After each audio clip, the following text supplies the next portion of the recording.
There is a moment in every almost love story where almost stops being enough. It's not a grand moment usually. It doesn't announce itself. It doesn't come with music or a perfectly timed sunset. It comes quietly in the middle of an ordinary conversation, and it feels less like a beginning and more like a door you realize you've been standing in front of for a while. And someone just turned the handle. For Suri and Hyungjun, that moment came over Doenjang Jjigae on a Tuesday.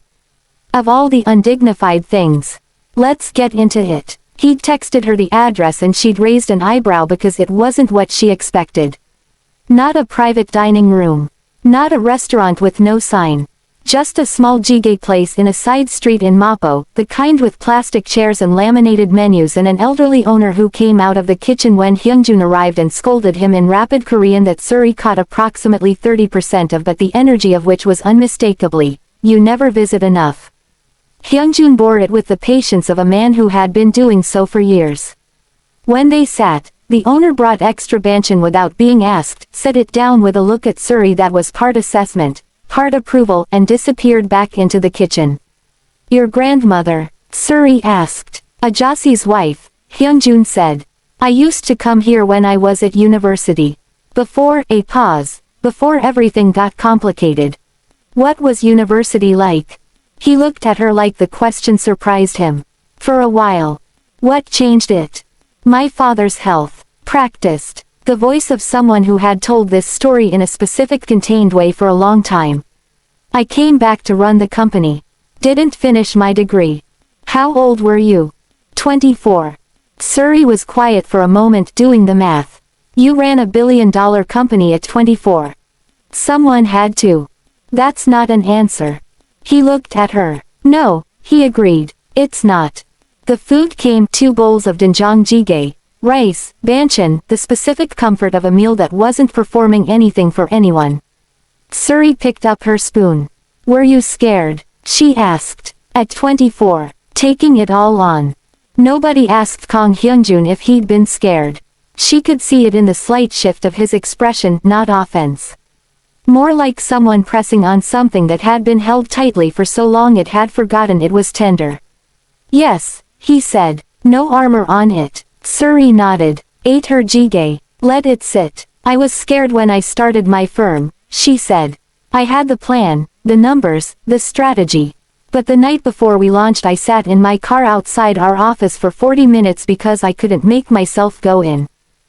"What made you go in?" "Zanel called me." A small smile. She said, and I'm quoting, "Surya Benadalamini, if you don't walk through that door in the next 5 minutes I will come down there and push you through it myself." She was in Cape Town. She couldn't have made it in 5 minutes. But I believed her. Hyungjun's expression did the thing, the not quite smile that lived in his eyes rather than his mouth. "She sounds terrifying," he said. "She's the best person I know. When do I meet her?" Suri looked up. "What makes you think you will?" "Because she's important to you," he said. "And I intend to know everything important to you. Eventually. At the right pace." He picked up his spoon. "No skipping steps." She stared at him. "You're using my own words against me." "They were good words." She laughed. Actually laughed, unexpected, unguarded, the laugh that came out when something caught her completely off guard and her composure didn't get there in time to stop it. Hyungjun watched her laugh with an expression she didn't see because she wasn't looking, open, unguarded, like a man watching something he'd forgotten existed and was only now remembering how much he missed it. She said, catching his look. "You're staring. You have a good laugh." "It's an observation." "It's embarrassing." She pointed her spoon at him. "Do not analyze my laugh." "I wasn't analyzing. I was appreciating." "Same thing. Completely different things." She went back to her jjigae. He went back to his. Outside, Mapo did what Mapo always did, loud, ordinary, real. Inside something was different from their first dinner. Less careful, less circling, more like 2 people who had decided, without announcing it, to stop performing and just be. "Can I ask you something?" Hyungjun said. "You can ask." "The people who cancelled your meetings. Has that happened before? People blocking you because of where you're from?" Suri was quiet for a moment.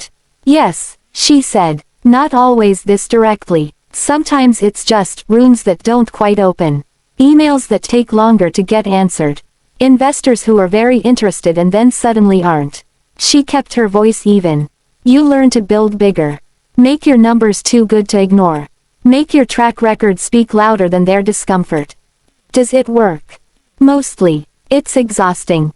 Yes, he said quietly. She looked at him. You know something about that. My father built this company from nothing, he said. People smiled at him and made deals and then tried to dismantle him from the inside. His voice was still even, but something underneath it wasn't. I learned very early that the world is not fair and waiting for it to be is a luxury we don't have. So you built walls. I built walls. Very effective ones, she said. I've heard about the journalist. His eyes sharpened. Xanol's research. Xanol's research. That situation was complicated. Things usually are, she said. With people like you. People like me. Powerful, overcompensating with infrastructure. He looked at her for a long moment. That's a very direct thing to say. Would you prefer I said it softer? No, he said, and meant it completely. I wouldn't. Then, powerful, scared, overcompensating with infrastructure. She met his eyes. I'm not afraid of your walls, Hyungjun. But I'm also not going to pretend they're not there. The restaurant hummed around them. The elderly owner shouted something in the kitchen. A motorbike passed outside. What do you want from me?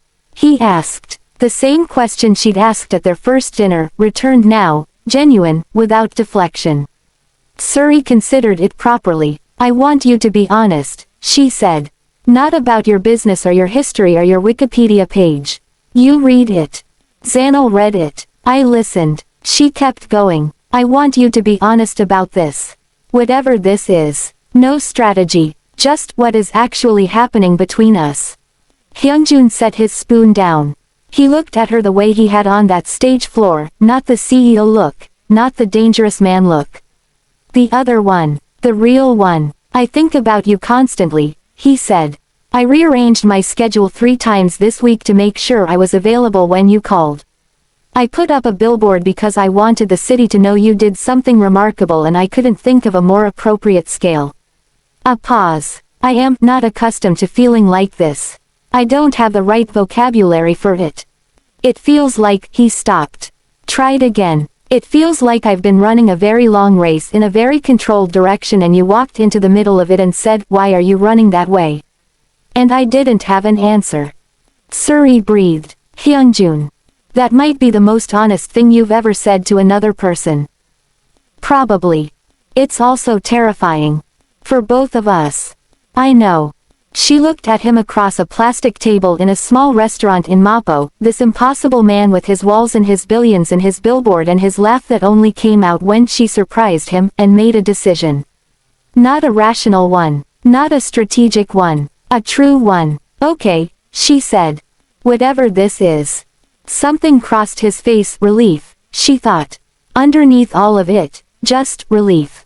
Like a man who had been bracing for no for so long that yes had become genuinely unimaginable.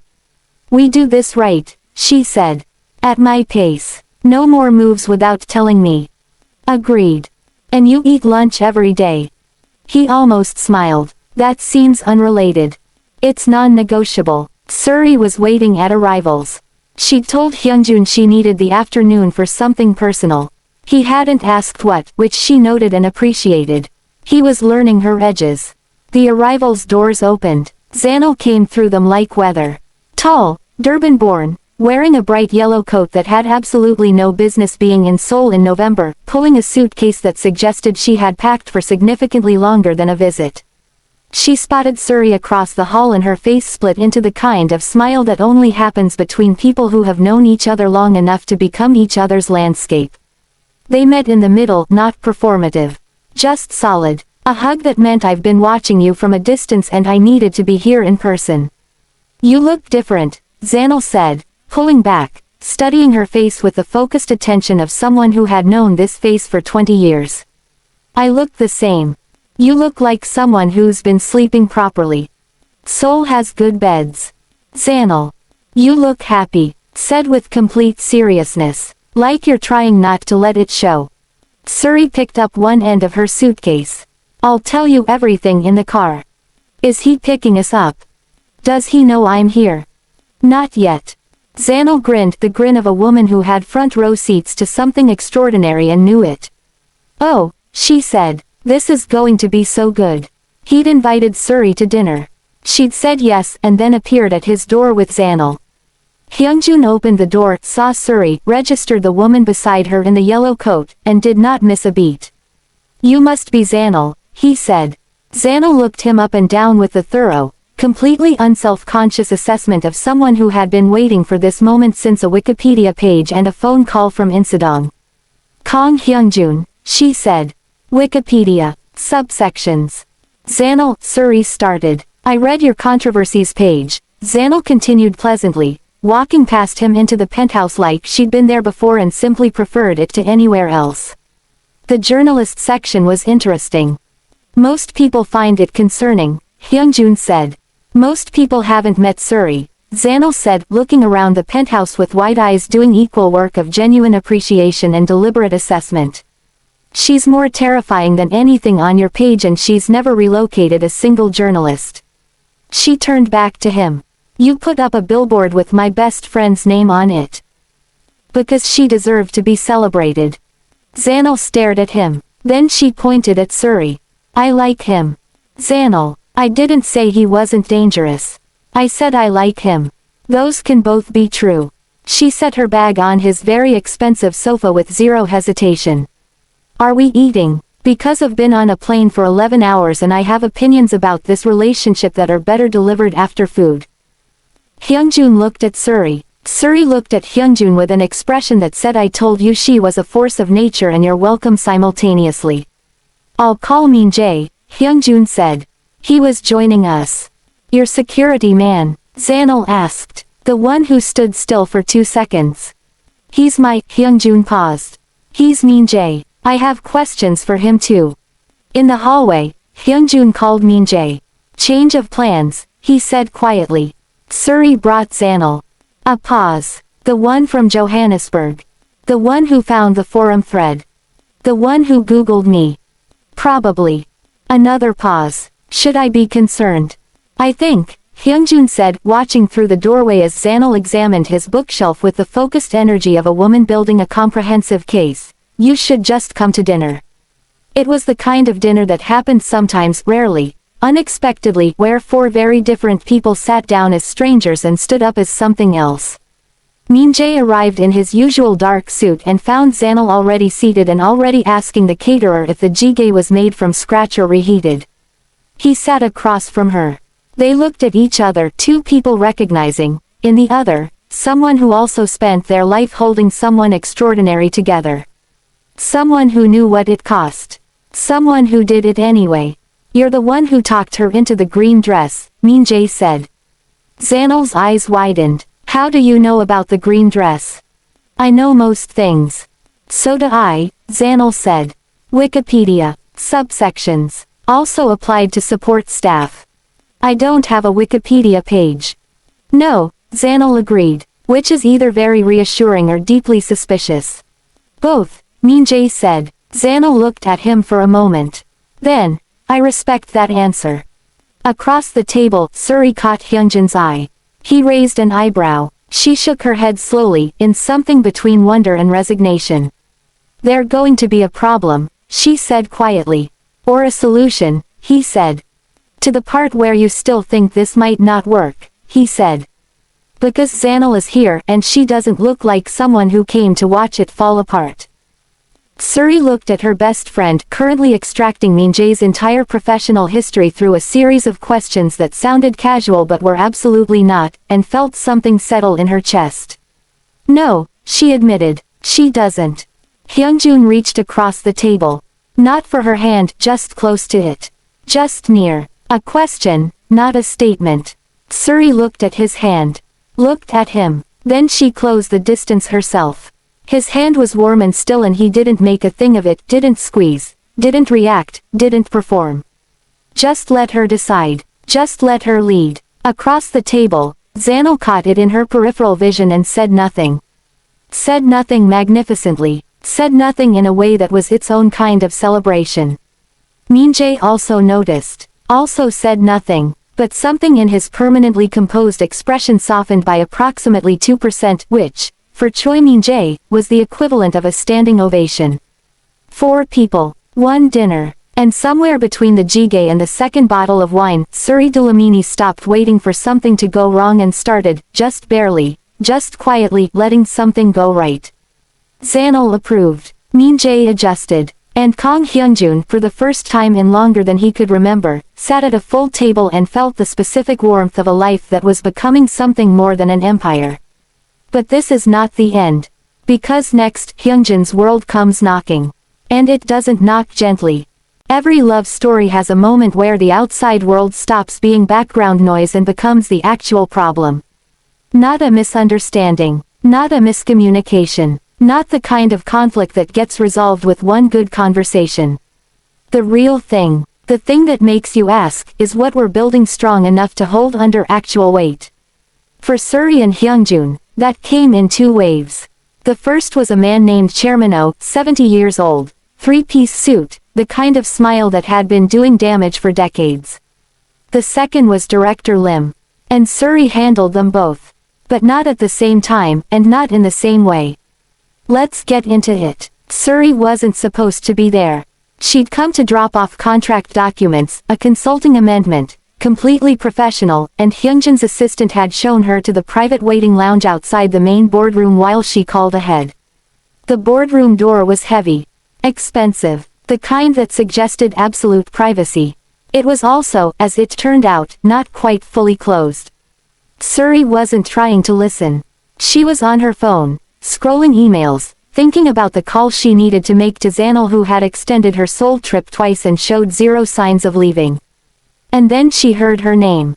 Not Hyunjun's voice. An older voice. Confident in the way that men who have never been told no become confident over a lifetime of never being told no. The Dlamini woman, the voice said. You're serious about her? A pause. Hyunjun's voice, measured. That's not relevant to this meeting, Chairman Oh. It's entirely relevant. You've been distracted. Your people have noticed. I've noticed. My personal life doesn't affect. She's African, said plainly, like a fact about weather. A foreign consultant with no roots here, no family connections, no understanding of what this organization requires from the people around you. Chairman Oh, I'm not finished. The old voice hardened. Your father built this from Korean hands and Korean loyalty. The people who follow you, who bleed for you, they need to see themselves in your future. A foreign woman with no ties to this world sends a message. The wrong one. Silence. Suri sat very still in the waiting lounge. What she sends, Hyunjun said, and his voice had dropped into that register, the cold deliberate one, is not your concern. Everything about this organization is my concern. Your father. My father retired, Hyunjun said. I run this. I have run this for 8 years. And what I do with my life, who I choose to be with, is not a boardroom decision. You're being naive. I'm being clear. A pause that had weight. We're done with this topic. A long silence. Then the sound of a chair. Footsteps. The boardroom door opened fully and Chairman Oh emerged. Saw Suri. His expression did what faces do when they realize they've been heard. Not guilt. Just recalibration. The smooth, practiced adjustment of a man who has been navigating consequences his entire life. He looked at her the way people look at problems they've decided are manageable. Dlamini, he said pleasantly. I've heard a great deal about you. Suri stood, looked at him with the steady, even gaze she used for rooms that needed to understand she could not be made small. Chairman Oh, she said. I've heard nothing about you. She said it pleasantly, like a fact about weather. His eyes flickered. Then he nodded once and walked away. Hyunjun appeared in the boardroom doorway. He saw her face and knew immediately. How much did you hear? Enough. He stepped into the lounge. Closed the door. The CEO expression was gone, replaced by something more complicated. A man standing in front of a consequence he'd known was coming and had hoped to manage before it arrived. Suri, don't apologize for him, she said. I don't need that. I'm not apologizing for him. I should have told you he existed.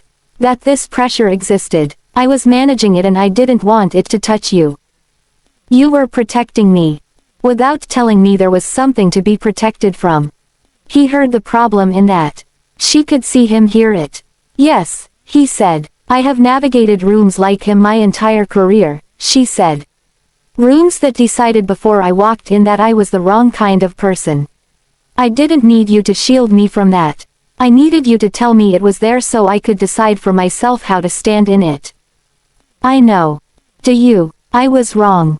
She looked at him. The honesty of it, no deflection, no explanation building underneath. Just yes, I was wrong, landed the way it always did with him.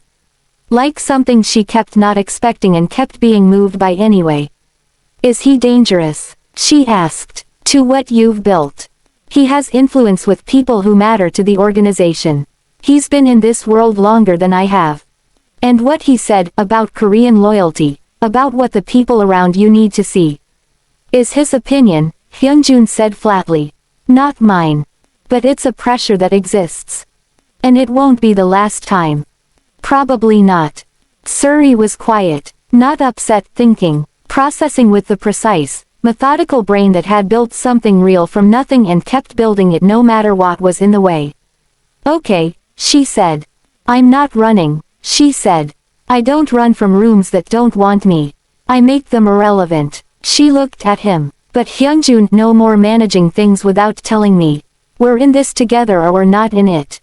Together, he said. No hesitation. Then tell me everything about Chairman O, she said. And let's figure out what together looks like when it's actually complicated. He sat down, and told her everything. He didn't stop at the boardroom conversation. That Suri and Hyunjun both understood, was just the opening move. Men like Chairman O didn't make one move. They applied pressure gradually, from multiple angles, until the structure bent. Over the next 2 weeks, 3 things happened.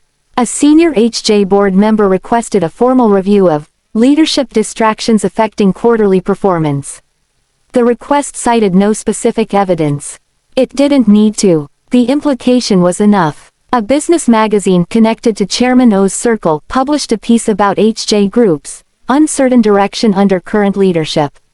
4 paragraphs in, almost as an aside, it mentioned that the chairman had been seen publicly with a foreign consultant whose firm has no established Seoul presence. And Suri lost her biggest current client. A polite email, very apologetic, internal restructuring, indefinitely. She knew what it was the moment she hung up. She sat at her desk, Zanel across from her, and did not panic. She did triage. She went through her client list, her contracts, her pipeline, assessed what was solid, what was vulnerable, what needed protecting first. Then she called Hyunjun. I know, he said before she could speak. Min-jae. How bad is it on your end? The board review is noise, he said. The magazine piece is more concerning, it gives the board review credibility it doesn't deserve. I'm handling it. The same way I handle everything, he said. Directly. Hyunjun. I'm not doing anything. I know you're not. I just need to know you're okay. A pause. Surprised. I'm okay, he said. I'm angry, she said. But I'm okay. And Hyunjun. Yes. Director Lim. I think it's time. She spent 3 days preparing. The file Hyunjun's people had compiled, 4 years of financial records, payment flows, email chains between Lim and the competing firms, was comprehensive. It was damning. It was exactly what she needed. But Suri didn't use it the way Hyunjun would have used it. She didn't make threats. She didn't make calls in the dark. She built a case. First, she contacted every African-owned firm she could identify that had come to Seoul in the past 6 years and hit the same wall. 12 firms. 9 of them agreed to speak with her. Their stories were the same, different details, same architecture. Door after door, quietly closing. Second, she went through Lim's investor network and identified his 3 biggest current clients. Then she spent 4 days building presentations specifically tailored to each of them, better than anything Lim's favored firms had ever offered, and requested meetings directly, bypassing Lim's network entirely. She closed all 3 in the same week. Third, armed with the paper trail, the testimonies from 9 firms, and 3 freshly signed client contracts that proved his network was not as essential as he'd made it appear, she requested a meeting with Director Lim directly. He agreed, expecting a conversation he had managed many times before. He got Surrey. The meeting was in a conference room at a neutral hotel. Professional. Entirely above board. Surrey arrived alone. Sat across from Lim, a compact man in his 50s, silver-haired, with the smooth confidence of someone who had been operating without consequences for a very long time. "Delamini," he said warmly. "I've been hearing your name quite a lot lately." "I imagine you have," she said. "3 of your clients signed with my firm this week." A flicker. Almost imperceptible. "Congratulations." "Thank you." She opened the folder in front of her. "I also want to discuss this." She slid the first page across the table. He looked at it. His expression didn't change, but something underneath it did. "Payment records," she said. 4 years. Between you and 4 competing firms. Each payment occurring within 30 days of a foreign-owned firm being blocked from investor introductions in your network.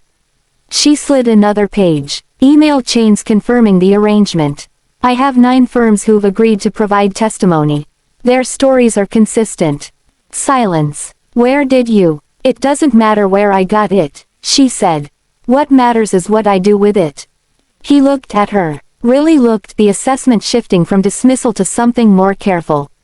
"What do you want?" he said. 3 things, Surrey said. "First, you open your investor network. Not just to my firm. To every qualified foreign firm that approaches you, regardless of origin. You evaluate them on merit. Only merit. That's. Second, you personally introduce the 9 firms you blocked to at least 3 investors each. You make the calls. You vouch for them. You use your credibility to undo some of what you've done." He stared at her. "And third, you retire from conference organizing within the year. Gracefully. On your own terms. Because if you don't," she gathered the documents back into the folder with complete calm, "everything in here goes to the Seoul Business Ethics Committee, the 3 government investment bodies you're affiliated with, and every business journalist in this city." A long silence. Director Lim sat back in his chair. He was 60 years old. He had been in this industry for 35 years. He had never, not once, been sat across from someone who had come this prepared, this calm, and this completely unafraid. "You're very young," he said. Not unkindly, almost with something like wonder. "Yes," Surrey said, "and I have a very long career ahead of me. I'd prefer to spend it building things rather than managing people like you." She stood. "Do we have an agreement?" He looked at the folder. Looked at her. "Yes," he said. She picked up her bag. "The first introduction calls should happen within 2 weeks. I'll be checking." She walked out. In the lobby, Zano was waiting, having claimed a sofa and 2 coffees with the authority of someone who lived there. She said. "Done," Surrey said. Zano handed her a coffee. How'd he look? Like a man who just realized the room had changed and he didn't notice until he was already in it. "Good," Zano said. "That's exactly how he should look." They walked out into Seoul together, the city moving around them, indifferent and enormous and full of people building things, and Surrey called Hyungjun. "It's done," she said. Then, "Are you okay?" "I'm good," she said. "Really good actually." "What did you do?" "I made him irrelevant," she said. "Slowly and completely and entirely by myself." She could hear his smile through the phone. "Come over," he said. "Let's celebrate. Zanel's with me. Bring Zanel. She'll call me Jay." "I know," he said. "That's fine." Hyungjun called the meeting himself. All senior board members. No agenda circulated in advance, which was itself a statement. He sat at the head of the table, Min-jae standing to his right, and looked at each face with the calm of a man who had made his decision and was now informing others of it. "I understand concerns have been raised about my leadership focus," he said. "I want to address them directly. He looked at Chairman O, who sat 3 seats down with the composed expression of a man who had played long games before. My personal life is not open for board discussion. It was not in my father's time. It is not in mine. Hyunjun, one member started. I'm not finished. In 8 years I have grown this company by 300%. I have navigated 3 government investigations, 2 hostile takeover attempts, and a global economic downturn. My focus has not been a question in any of those moments. He paused. It is not a question now. Chairman O leaned forward. No one is questioning your record. You're questioning my judgment, Hyunjun said. About who I choose to be with. And I want to be very clear, his voice dropped, word by precise word. That is the last time that conversation happens in this building. The optics, Hyunjun said, are that this company is led by someone who makes his own decisions. That has always been the optics. That is why people invest here. He looked around the table. If that's changed for anyone in this room, I'd like to know now. Silence. Nobody spoke. Chairman O sat back. And Kong Hyunjun, in the same room where his father had once sat and built something from nothing, looked at the table of men who had benefited from what that something had become and understood, with complete clarity, that this was his company. Not theirs. Good, he said. Then we have actual business to discuss. He opened the meeting file. Min Jae, standing behind his right shoulder, looked at exactly nothing, with the expression of a man who was profoundly, completely satisfied and would never in his life show it. But his eyes were warm. 2 problems. Both handled. Not the same way, not by the same person, but together. Each from their own strength, in their own lane, trusting the other to hold their side. That's what together looks like when it's actually complicated. Director Lim made his first introduction calls within 10 days. Chairman O did not raise the subject again. And Suri Delamini, on a Friday evening, sitting on Hyunjun's penthouse terrace with Zanil and Min Jae and a bottle of wine that Min Jae had selected with the focused seriousness he applied to everything, felt something she hadn't felt in a very long time. Like the road ahead was clear. Part 3 is the quiet after the storm. And quiet, between these 2 people, turns out to be the most important part of all. Tell us in the comments, what country are you watching from, and what time is it there right now? Also, Suri vs. Director Lim, what was your favorite moment from that room? Subscribe for more stories from K-Seoul Heart Tales.